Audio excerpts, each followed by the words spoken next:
സദ്യയിലൊക്കെ ഒഴിച്ചുവിടാൻ പറ്റാത്ത ഇഞ്ചിക്കറി എങ്ങനെ സിമ്പിളായിട്ട് ഉണ്ടാക്കാമെന്ന് നമുക്ക് നോക്കിയാലോ. അതിനായിട്ട് ഇഞ്ചി നന്നായിട്ട് കഴുകി വൃത്തിയാക്കി കുഞ്ഞാക്കി അരിഞ്ഞിട്ട് ഒരു മിക്സഡ് ജാറിലിട്ട് ഒന്ന് അരച്ചെടുത്തിട്ട് ഇഞ്ചി വേറെ നീര് വേറെ ആക്കി നമുക്കൊന്ന് മാറ്റി വയ്ക്കാം. ശേഷം ഒരു ചട്ടി എടുത്തിട്ട് നമ്മൾ പിഴിഞ്ഞു വെച്ച ആ ഇഞ്ചി എടുത്തിട്ട് ഒന്ന് നന്നായിട്ടൊന്ന് മൂപ്പിച്ചതിന് ശേഷം കുറച്ച് നാളികേരവും 2 അല്ലി വെളുത്തുള്ളിയും കുരുമുളകും വേപ്പിലയും ചെറിയ ജീരകവും ഇട്ട് നന്നായിട്ടൊന്ന് ബ്രൗൺ നിറാവണ വരെ ഒന്ന് വാട്ടിയെടുക്കാം.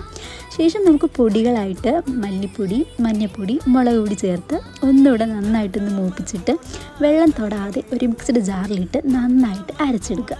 ആ അരച്ച അരപ്പ് ഒരു ചട്ടിയിലേക്കിട്ട് ഒന്നുകൂടെ നന്നായിട്ടൊന്ന് ഇളക്കിയതിന് ശേഷം നമ്മൾ പിഴിഞ്ഞു വെച്ച ഇഞ്ചിയുടെ നീരും കൂടി ഇട്ട് നന്നായിട്ട് ഒന്ന് തിളപ്പിച്ചെടുക്കാം. അതിനുശേഷം മധുരത്തിന് വേണ്ടി കുറച്ച് ശർക്കര ചേർക്കാവുന്നതാണ്. അത് കഴിഞ്ഞ് നമ്മുടെ ഇഞ്ചിക്കറിയുടെ എണ്ണയൊക്കെ തെളിഞ്ഞ് വരുമ്പോൾ നമുക്ക് തീ ഓഫാക്കാം. ശേഷം വേറൊരു ചട്ടി എടുത്തിട്ട് കുറച്ച് എണ്ണ ഒഴിച്ച് എണ്ണ ചൂടായതിന് ശേഷം ഉലുവയും കടുകും എല്ലാം പൊട്ടിച്ച് നമുക്ക് വറ പൊട്ടിക്കാവുന്നതാണ്. അതിനുശേഷം ആ മിക്സ് നമ്മുടെ ഇഞ്ചിക്കറിയിലോട്ട് ചേർത്ത് കഴിഞ്ഞാൽ നല്ല സ്വാദിഷ്ടമായ ഇഞ്ചിക്കറി ഇവിടെ റെഡിയാണ്. ഉണ്ടാക്കാൻ വളരെ സിമ്പിളുമാണ്.